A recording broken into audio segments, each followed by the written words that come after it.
I'm Melanie Jones. I'm from Chicago. In late December, I was going into the restroom and I slipped on water and did a split that my body was not prepared to make, and I fell backwards hard. And after that happened, I was in pain. I was cramping and bleeding, and I eventually realized that the symptoms were in line with my IUD being dislodged. I went on my health insurance network and I looked up what gynecologists were in my plan already. I just started calling down the list to see who could see me the soonest because I was in pain and I just wanted to get care and feel better. Once I got there, as I was even making the appointment, I told them I believe my IUD was dislodged, I'm in pain, I'm bleeding.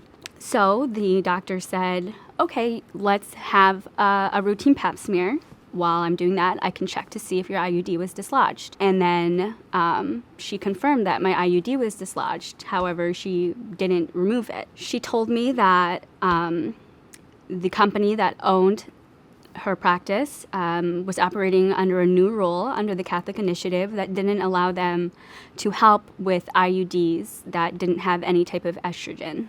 Because my IUD was a non-hormonal type of birth control, she said, well, we can't attribute you having an IUD to something like, a lighter period or less cramping. The sole purpose of your IUD is to prevent pregnancy, so we can't help you.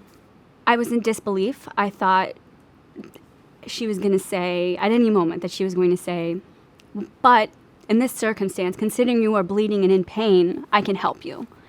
But that didn't happen. I had to ask her, well, what are my next steps to get this removed? And she said that I would have to change healthcare providers. She said that every doctor within my network, every gynecologist within my network was operating under the same rules of the Catholic Initiative. She said that it would take 30 days, and she told me that I was lucky because other people with different types of plans, it could take 6 months to a year. I spent over 5 hours on the phone throughout the week trying to get my insurance changed. I had to speak to several different people telling them, this story about my IUD being dislodged and being denied care for religious reasons.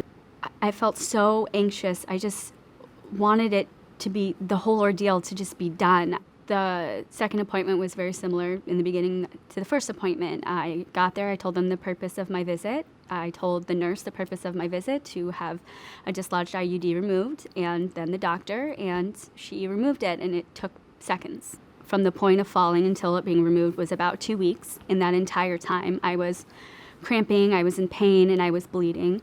The risks of leaving an IUD dislodged are lacerations, possible anemia, and infection, which I was not informed at the time of my appointment. It wasn't until it was removed, and the doctor that did treat me told me that I could possibly have lacerations from it being dislodged. I was shocked by what I believe is the overreaching rules of the Catholic Initiative. I didn't, at that time, think that something like having a dislodged IUD would mean that I wouldn't receive care because of a religious rule. I felt so stigmatized by that idea that because I wanted birth control, or that I had a type of birth control that they didn't agree with, that they wouldn't help a person that came to them bleeding and in pain and asking, please help me, and being turned away. I was treated like I was undeserving, that I was undeserving of being helped. It's not just what the directives do, but that a lot of women don't even know that the hospital they're going to, the network that they're under, they don't even know that they're operating under them. And they're not told that up front. They don't know. I don't think any woman should feel lucky to get the health care that they deserve. I think women have the right to make the choices for their own body. And with that being said, they have the right to know that their doctor is going to respect those choices. And right now, that's not the case.